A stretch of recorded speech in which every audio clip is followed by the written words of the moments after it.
Encore. J'ai bien analysé, j'ai bien regardé, etc. J'avais pas d'outsider dans ma tête, mis à part la Norvège. J'ai bien réfléchi.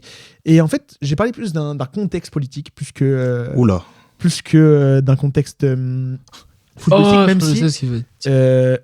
tu l'as cité tout à l'heure. Tu veux me dire que c'est le Mexique? Oui. Oh non. Le Mexique fait partie et mon outsider. De base, c'est pas un pays que je porte dans mon cœur, mais là, je vais dire que le Mexique fait partie parce qu'ils peuvent s'en sortir dans le pool. Ils sont quand même avec l'Afrique du Sud, l'Afrique du Sud et la Corée du Sud. Afrique du Sud, Corée du Sud, mais le groupe est serré. Hein. Ils sont pas sûrs de sortir. Ils ont même pas de joueurs.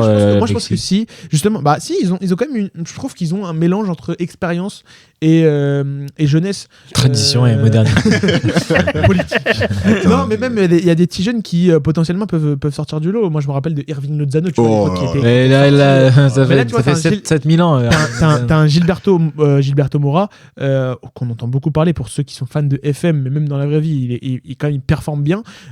Moi, j'en attends quand même de ce Mexique, parce que le Mexique est quand même constant dans ses performances, je trouve. Là, ils ont gagné la CONCACAF contre les États-Unis en finale. Donc, j'ai envie de te dire que ils ont une régularité qui me ferait dire qu'on les attend pas, mais pourtant ils arrivent quand même à performer. Et en plus de ça, on n'en parle pas, mais ils vont quand même jouer des matchs chez eux, si je me trompe pas, parce que c'est quand même Mexique et Canada. C'est un plus, mais... Et avec tout ce qui se passe avec les États-Unis, etc., je pense que les joueurs mexicains auront à performer, que ce soit pour leur club et pour leur club, pour leur nation, pour ce qu'ils représentent. Je pense sincèrement que le Mexique peut faire quelque chose.